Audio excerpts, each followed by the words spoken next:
Hi viewers, this is Madhu Dharmapuri. Welcome to our channel Passionate About Physics. If you have not yet subscribed to this channel, please do subscribe and watch the videos uploaded on the channel. So in this present video lecture, I would like to explain about Compton effect. What is Compton effect and what are the characteristics of Compton effect and what is the importance of Compton effect. So this effect was discovered by A.H. Compton in 1922. This effect was discovered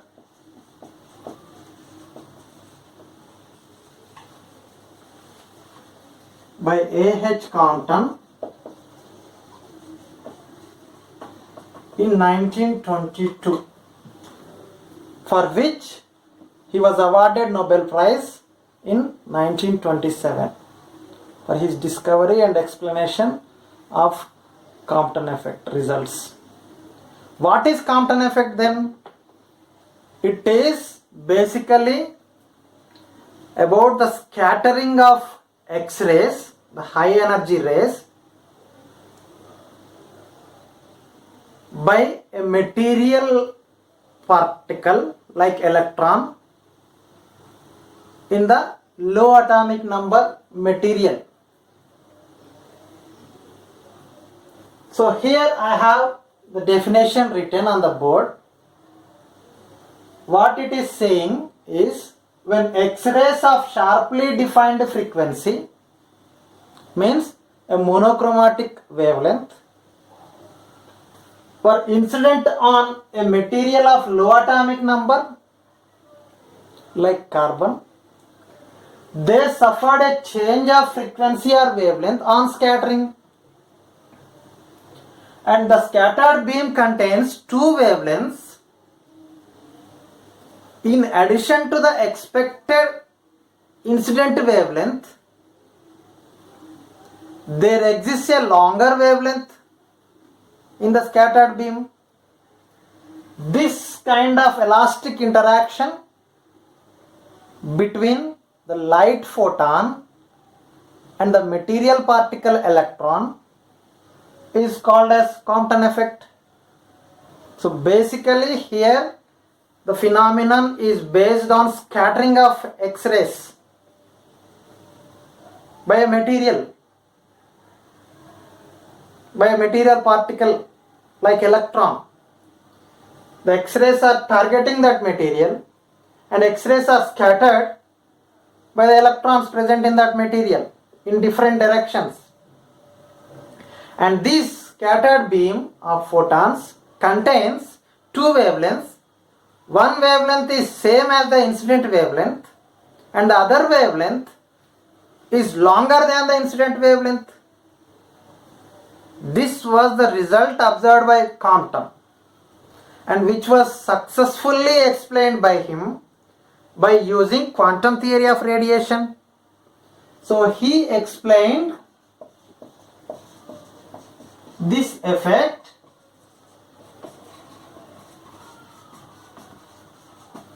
using quantum theory of radiation. What is quantum theory of radiation? In this theory of radiation,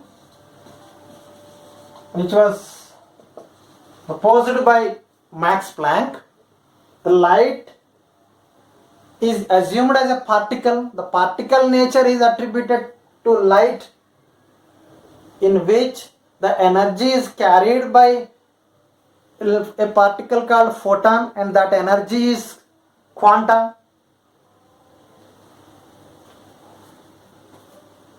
And we have also seen in one of our previous video lectures where I have explained photoelectric effect, the properties of photons were discovered, discussed,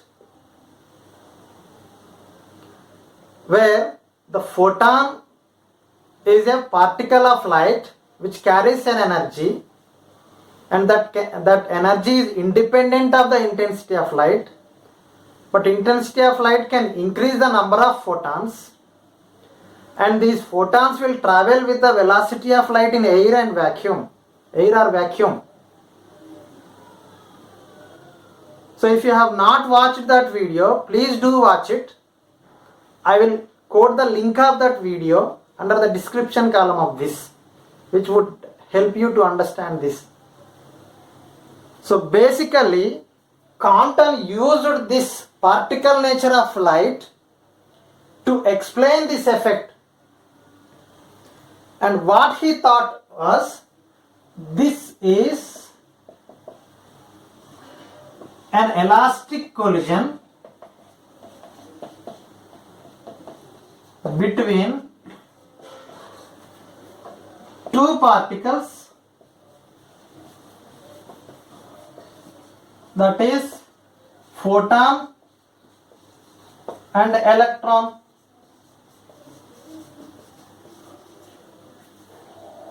When the photon and electron are colliding elastically, what would happen? Because it is an elastic collision, the momentum and energy will remain conserved, the kinetic energy. So in elastic collision,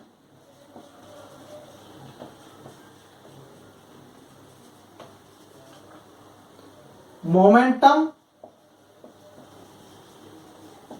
and kinetic energy or total energy remains conserved.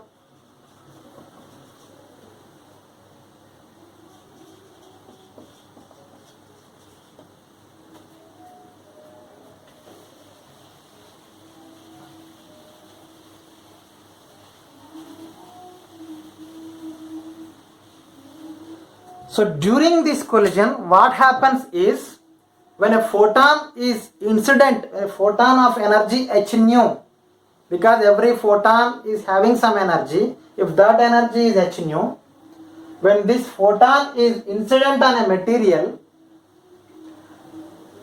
and the energy of the photon is transferred to the electron in that material, and some part of that photon energy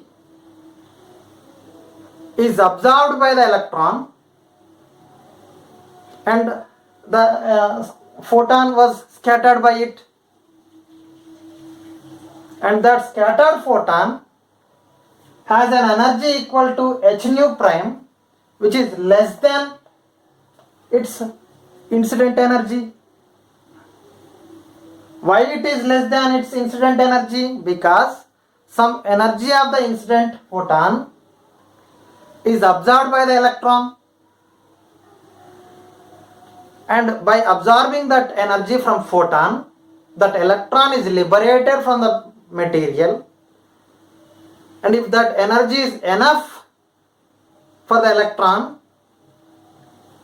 then it would acquire some additional kinetic energy and leave that material and move off in a direction by making an angle of pi with the original direction of the photon. And scattered beam, which was scattered by the electron present in the material, is moving in a direction making an angle theta with the original direction here. The original direction is along x-axis, the original direction of the incident photon. If there is no material present here, the incident photon will actually go in this direction along x. But because of the presence of this material particle in the path of photon, the collision happened between photon and particle, that is electron, and scattered beam is moving in the direction making an angle of theta with the original direction, and the electron which acquired the kinetic energy by absorbing the energy from photon, which is called as recoil electron, is moving in this direction making an angle pi with the original direction. And most important point here is the energy of the scattered photon is decreased. If you see this, which means that frequency of the incident photon is decreased. Frequency of the incident photon is decreased means the wavelength of the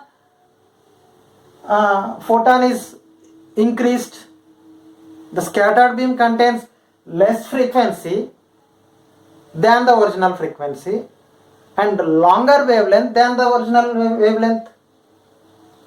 Why is it happening? Because of the transfer of energy to the electron. So during collision,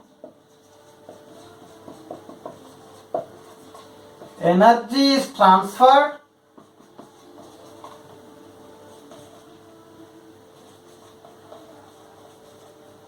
to electron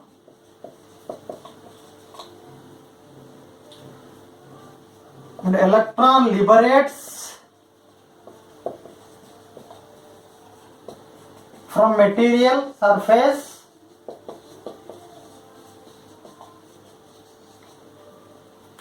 and moves off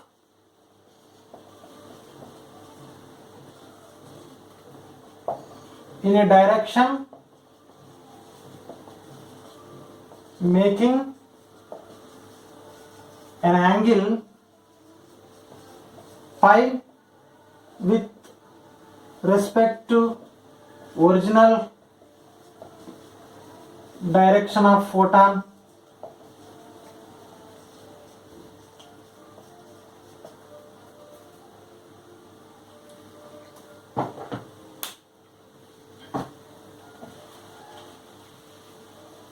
And because some energy is transferred to the electron, the energy of scattered photon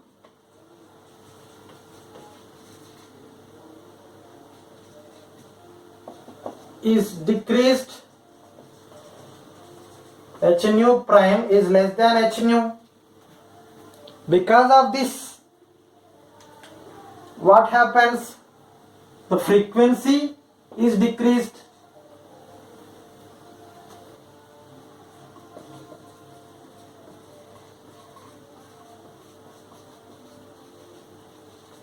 If frequency is decreased, according to this, the wavelength of the scattered photon is longer than the original wavelength. Lambda prime is greater than lambda, where prime is related to the scattered photon. So wavelength increased.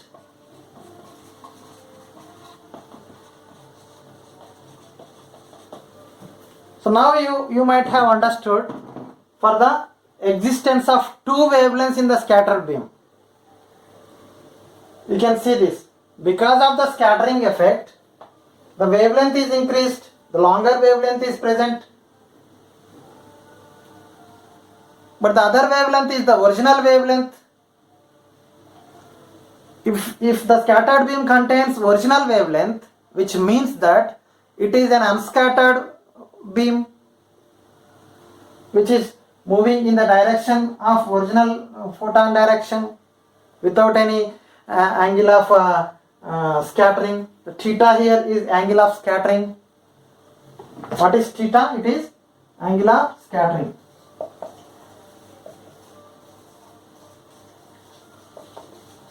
So if theta is equal to 0, there is no scattering and the scattered beam will move in the direction of original photon and it contains the same energy and same frequency and same wavelength as incident photon. So if it gets scattered, it contains longer wavelength. If it is not getting scattered, it contains the original wavelength. These are the two wavelengths present in the scattered beam. That is what Compton effect is about. So basically this is very important. This is incoherent scattering. Very important for entrance purpose. Compton effect is incoherent scattering. What is incoherent scattering? Incoherent scattering means the scattered beam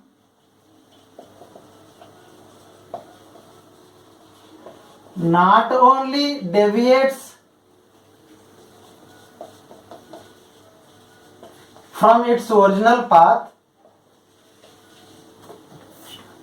not only deviates from its original path, but also wavelength change occurs. If these things happen, then we call that particular scattering as incoherent scattering. And this is what is happening here. The scattered beam is deviating from its original path, and also the longer wavelength is present in the scattered beam. Its wavelength is changing. These two things are happening in this Compton effect, and hence this is an example of incoherent scattering. So now we will try to derive how much is the change in wavelength between incident photon wavelength and scattered photon wavelength, because we have been talking about the change of wavelength. The scattered photon contains longer wavelength than the wavelength of the incident photon. If longer wavelength is lambda prime and wavelength of the incident photon is lambda, it is greater than the original one. How much is it is? I mean delta lambda is how much? What is delta lambda? It is lambda prime minus lambda, which is called as Compton shift. Very, very important. So now let us try to calculate what is the amount of Compton shift after scattering. And one more important point that I forgot to tell you here is, as I said, the scattered photon contains two kinds of wavelengths or two kinds of frequencies. One is original frequency and another one is the frequency less than that, or wavelength longer than the original. The longer wavelength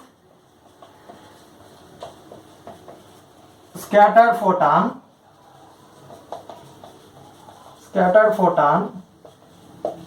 is called as modified radiation, because the wavelength is modified after scattering, and the scattered photon which is not scattered,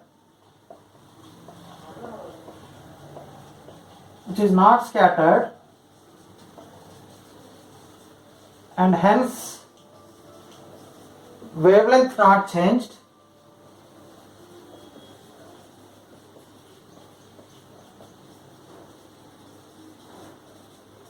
this is unmodified radiation.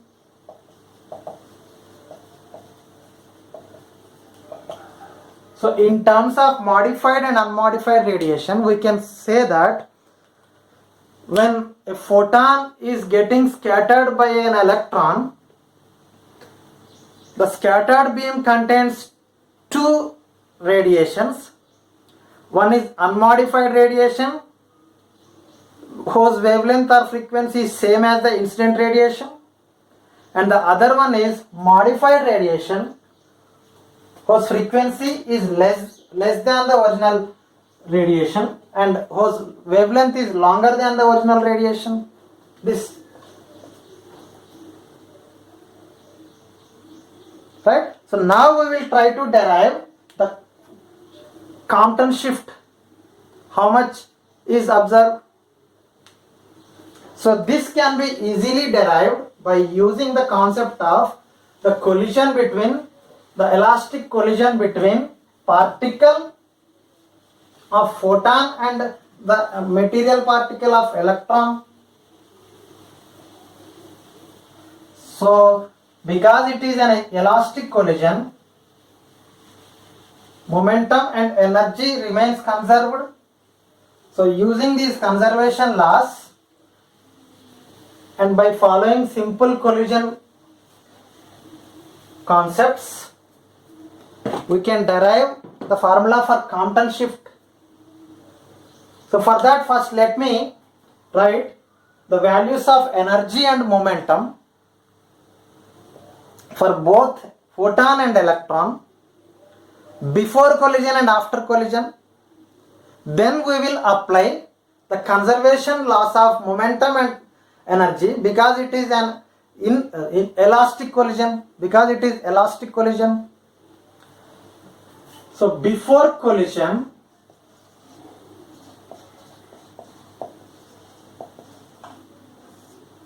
what is the energy of photon? Energy of photon E equal to h nu before collision, and momentum of photon, because the X-rays are moving towards this target atom, it has a momentum, and momentum of photon is equal to h nu by c. The reason for writing h nu by c is usually E equal to mc square formula, the mass energy relation, and if I take this, h nu equal to mc into c, and h nu by c equal to mc, which is the momentum of the photon, mass into velocity. So the momentum of photon is written as h nu by c according to this. And what is the energy of electron before collision? Because the electron has a mass of whose rest mass is m0, it will have an energy equal to m0 c square according to this, because every mass is associated with some energy. So m0 c square is the energy of the electron before collision, and momentum of electron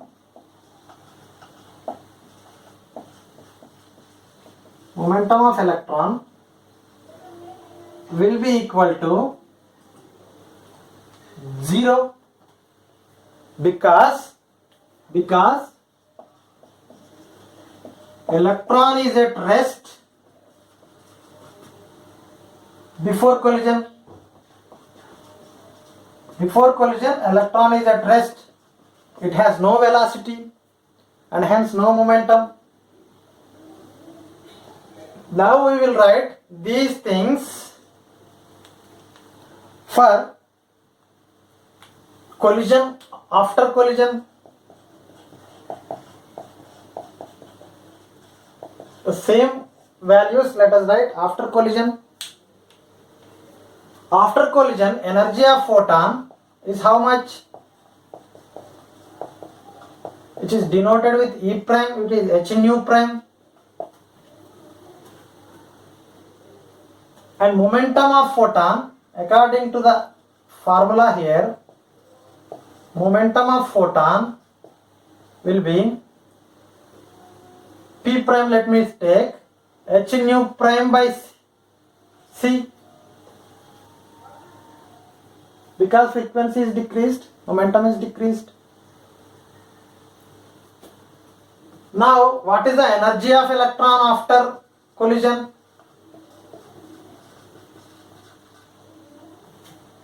Because after collision, the electron, which is recoil electron, is moving with some finite velocity v, whose mass is m.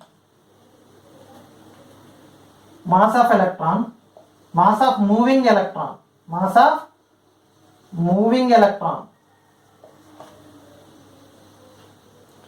and its energy will be equal to mc square, not m0 c square. m0 is the rest mass of the electron and m is the mass of the moving electron. Here, after scattering, electron is not at rest. It has acquired some kinetic energy because of the energy absorbed from photon. And momentum of electron after collision is mv, because it is not at rest and it is moving with some velocity v. M into v will be the momentum of the electron after collision. So using these values, because it is an elastic collision between photon and electron, let us apply the conservation laws. So according to law of conservation, energy remains conserved before and after collision, and the energy of the photon before collision is h nu, and energy of the electron before collision is m naught c square. So we are applying this law of conservation of energy to the system of photon and electron. So after collision, what is the energy of photon? It is h nu prime. What is the energy of electron? It is mc square. Take this as equation number 1. And according to law of conservation of momentum, here momentum is a vector quantity. We have to apply this law of conservation of momentum to the system of photon and particle in x direction and y direction. So for that, first we have to resolve this momentum vector into its x component and y components. The x component and y component of this momentum of the scattered photon will be h nu prime by c cos theta, because h nu prime by c is the momentum of the scattered photon, and y component will be h nu prime sin theta by c. Similarly, we can resolve the momentum of the recoiled electron into its x component and y component. It will be, because mv is the momentum of the recoiled electron, x component will be mv cos pi and y component will be mv sin pi. So now we have x components and y components for the momentums of scattered photon and recoiled electron.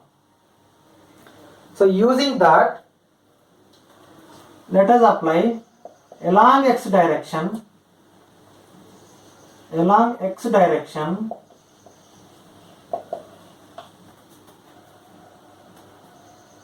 the momentum will be x in the x direction before collision. The momentum of the photon is h nu by c, because the photon is moving along x direction before collision,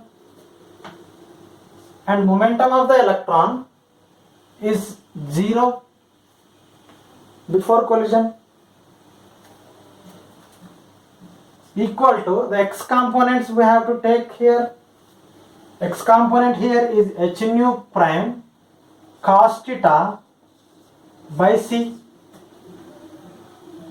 plus mv cos pi, x component of the momentum of the recoiled electron.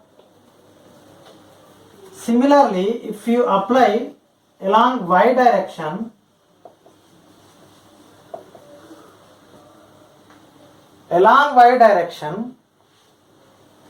the momentum of the incident photon and electron are not there, because there is no movement along y direction before collision for the photon and electron, because before collision electron is at rest and photon is moving along x direction. There is no movement along y.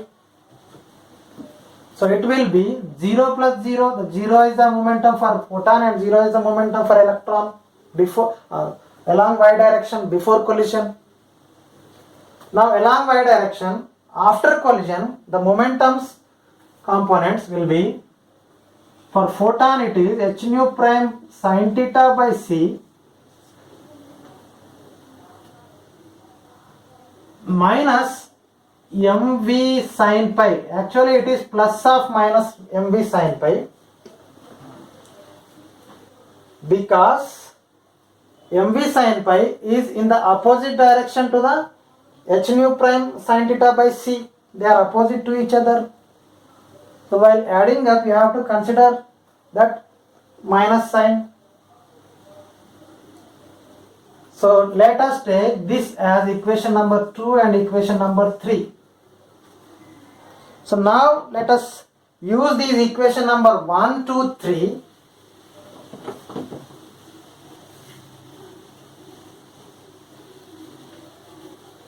and simplify in such a way that let us arrive at the formula for Compton shift.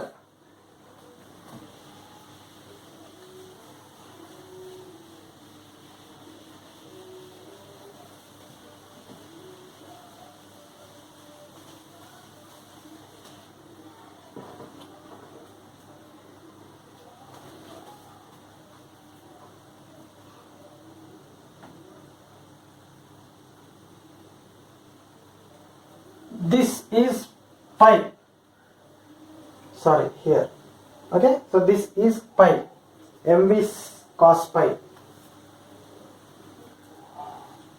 Now we will see equation number 1, 2, 3. From equation 1, let us write what is mc square. Mc square is equal to h nu minus h nu prime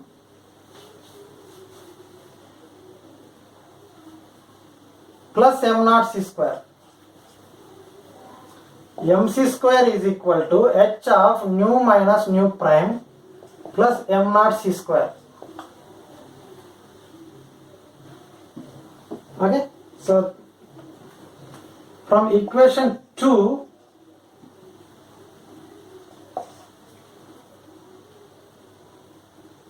h nu by c equal to h nu prime cos theta by c plus mv cos pi, and if I write mv cos pi equal to h nu minus h nu prime cos theta by c as common, and mv cos c cos pi equal to h of nu minus nu prime cos theta. Take this as equation number, let me take this as 4 and this as 5. And from equation 3, here we have 0 equal to h nu prime sin theta by c minus mv sin pi,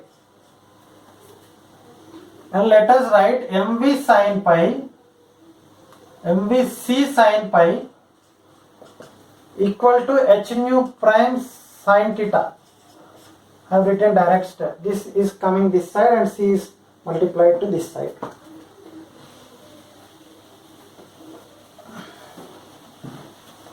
Now what we do is squaring and adding 5 and 6. Squaring and adding 5 and 6. 5 is, the square of it is m square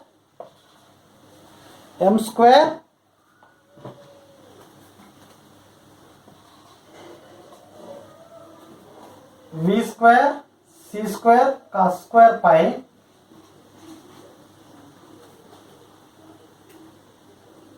plus m square v square c square sin square pi. I am squaring and adding both together, will be equal to h nu minus nu prime cos theta whole square plus h square nu prime square sine square theta. This. So be careful while doing the simplification. If you simplify this, it is simply m square v square c square is equal to, because cos square pi plus sin square pi is 1, if you take m square v square c square as common, and on the right side try to expand this. So this is h square nu minus nu prime cos theta whole square plus h square nu prime square sin square theta. So h square, okay, so let it be here for some time, later let us simplify. So give equation number 7. And now what you do is square equation number 4, square both sides. So what do you get? M square c power 4 on the left side, and on the right side you have to consider a plus b whole square formula plus m naught c square whole square.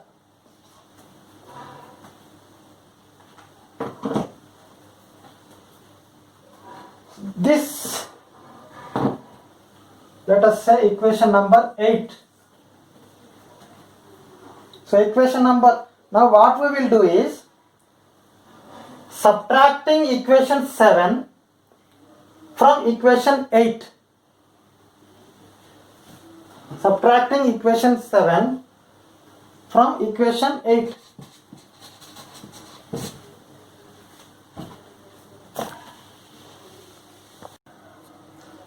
So subtracting equation 7 from equation 8, equation I have written here, m square c power 4 minus m square v square c square on the left side is equal to h into nu minus nu prime plus m naught c square whole square minus h square nu minus nu prime cos theta whole square plus h square nu prime square sin square theta.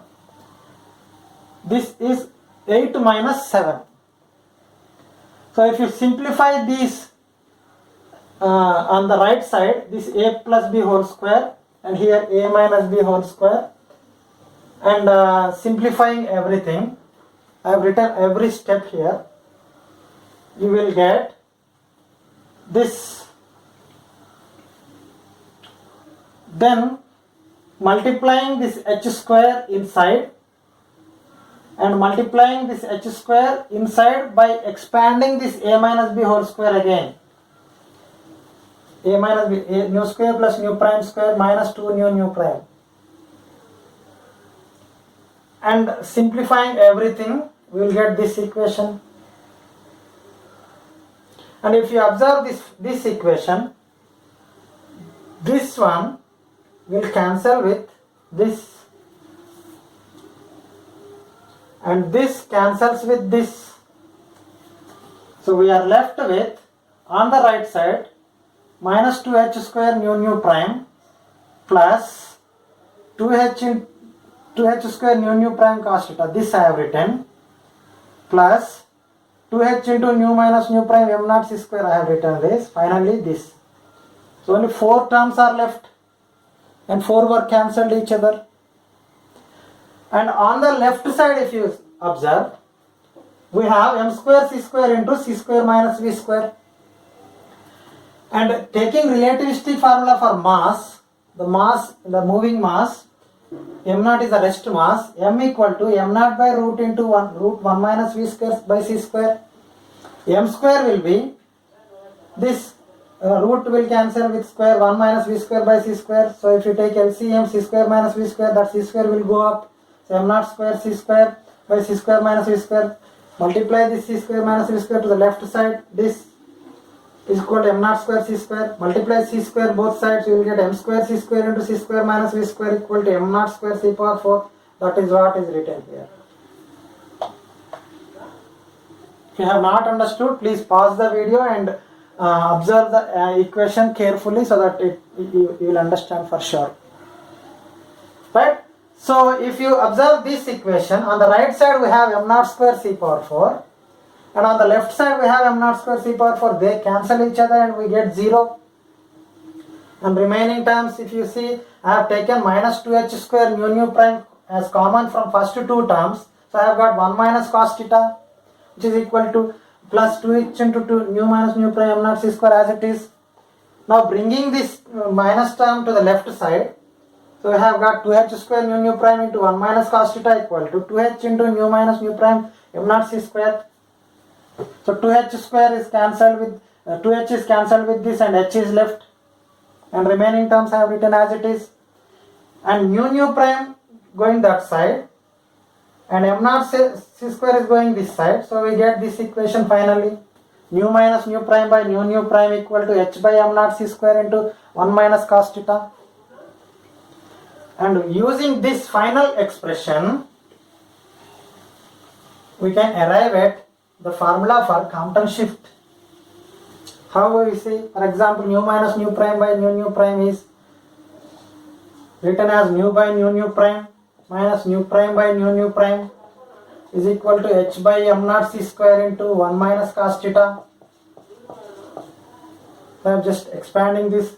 So nu cancels with this and nu prime cancels with this. We get 1 minus 1 by nu prime equal to minus 1 minus nu equal to h by m naught c square into 1 minus cos theta.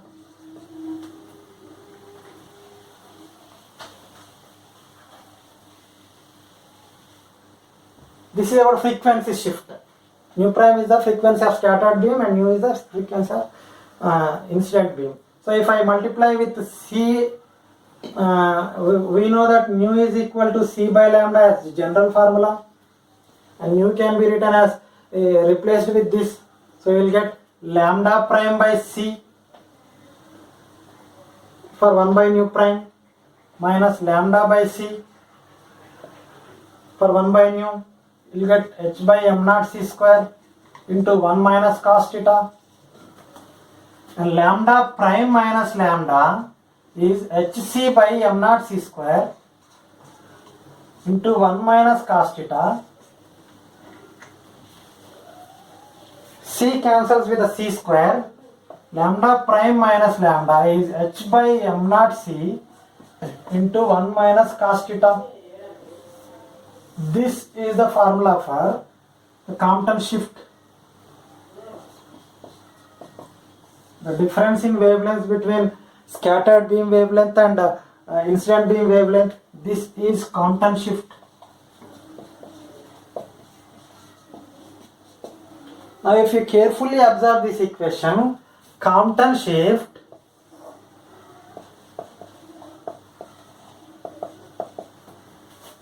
is independent of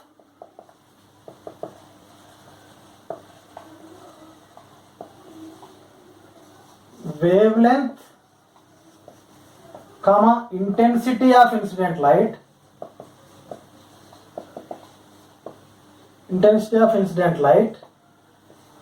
or photon, but depends on only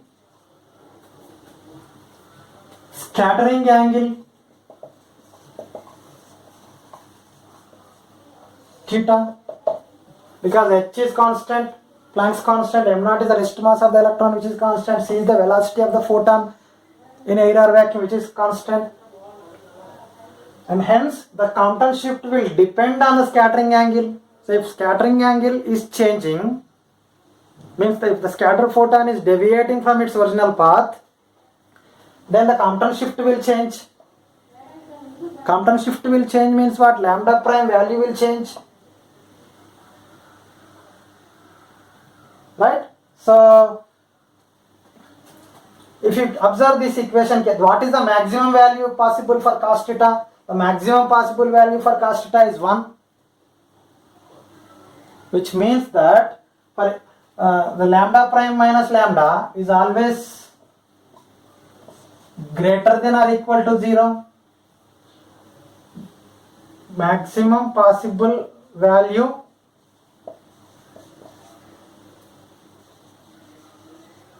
of cos theta is equal to 1, if it should be equal to 1 or it should be less than 1 but not greater than 1, and hence if it is maximum it will be 1, lambda prime minus lambda equal to lambda, the original wavelength. If it is less than 1, the lambda prime minus lambda will be positive and hence it will be greater than the original wavelength. So this confines that lambda prime, which is the scattered beam wavelength, is always either longer to the original wavelength or equal to the original wavelength depending on the scattering angle, because it depends on scattering angle. And if you take special cases, means if I apply some different scattering angles for this equation, what is that equation? For Compton shift, lambda prime minus lambda equal to h by m naught c into 1 minus cos theta.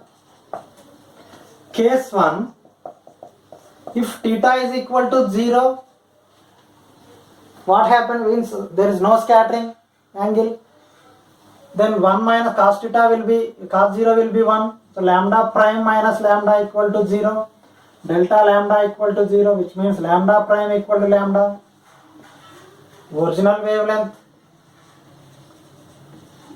As I said, scattered beam contains two wavelengths. The original wavelength will be present for theta equal to 0 unscattered, and if theta equal to 90, what happens? Delta lambda will be lambda prime minus lambda will be equal to h by m naught c into it is just h by m naught c. Cos 90 is 0. Case 2 it is. Let us see case 3. If theta is equal to 180,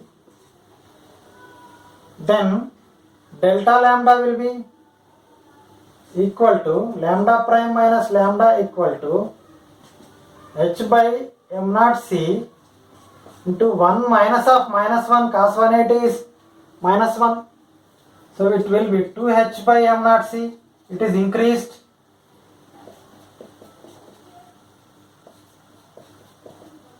You can see this. The scattering angle is increased.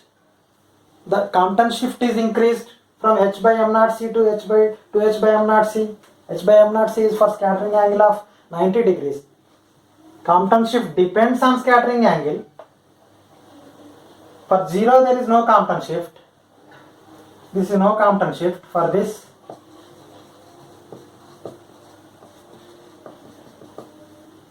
Which means this is the case of you can say unmodified radiation. This case.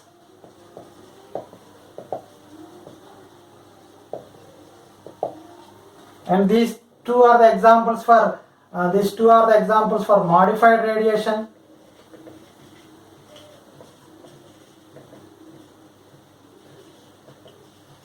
Where the Compton shift is non-zero, the wavelength of the scattered beam is increased. Here it is Compton shift is h by m naught c for scattering angle 90 and 2h by m naught c for scattering angle 180. So now we will see the verification of this Compton effect using one simple experiment. Okay. So this is the experimental setup for verification of Compton effect, where we have taken source of monochromatic X-rays from which X-rays are coming out of it, and in the path of X-rays we have kept one small slit to obtain a fine beam of X-ray photons, and they are allowed to fall on a scattering substance, a low atomic material. And if the scattered rays making an angle of theta, and these are unscattered rays moving in the original direction, and to collect these scattered photons A Bragg's spectrometer, which is a device which collects the photons scattered by the substance, which can move in a circular path. This is the dotted line, is the path of spectrometer. It can move in any direction along this circular path and collects the scattered photons coming in the direction of this Bragg spectrometer, and using that scattering angle we can measure the Compton shift value, because scattering Compton shift is depending on the scattering angle. So here the list of observations were drawn on a graph, where if you observe, on the x-axis I have taken wavelength lambda, and on the y-axis intensity of the incident photon. Then if you observe the first picture, there is no scattering effect here because of scattering angle 0, because we have the formula delta lambda as lambda prime minus lambda equal to h by m naught c 1 minus cos theta. So cos theta equal to 0. So cos 0 will be 1 for for theta equal to 0, cos theta will be 1. So delta lambda will be 0. Delta lambda 0 means lambda prime is equal to lambda. No wavelength is shifted. It's unscattered photon, original wavelength. So that is why it is called unmodified radiation. Now for the second step, I have increased the Bragg spectrometer collected scattered photon at an angle of 45 degrees and wavelengths are measured. Then the Compton shift was delta lambda. The second wavelength present in the scattered photon is this, and this is the initial one. And if you increase for theta equal to 90 degrees, the scattered photons are collected by a spectrometer exactly in the vertical direction here. Then in that case, the delta lambda is h by m naught c. For example, cos theta, cos 90 is 0. So delta lambda will be h by m naught c. So delta lambda is present. The wavelength is little increased with increase in scattering angle. Now scattering angle is further increased to 135. For example, somewhere here greater than theta. The Bragg spectrometer is collecting scattered photons in this position. So the Compton shift is like this. It is increased with comparison to this. Now if the Bragg spectrometer collecting the scattered photon exactly at 180 degrees means backward direction, the electron scatters these photons in the backward direction with an angle of 180 degrees, so that they are collected by the Bragg spectrometer and the wavelength of that scattered beam is calculated. And in this case the wavelength is little longer. The Compton shift is very much greater than all these values. So you can see the bigger delta lambda Compton shift on the graph, and the x-axis I have wavelength this. So this is how for different scattering angles the scattered photons were collected by Bragg spectrometer and wavelengths are measured by using that, and the difference in original wavelength and the scattered beam wavelength is calculated, and Compton shift is calculated, and that Compton shift is changing from angle of scattering depending on it. And that observation, those observations were on this graph. This is how this is verified. How this is verified? By using the particle nature of light. The photon particle collision system was considered by Compton. So this is how quantum theory of radiation helped to verify the Compton effect, for which Compton could get his Nobel Prize in 1927. Hope you have understood. Thank you very much for watching this.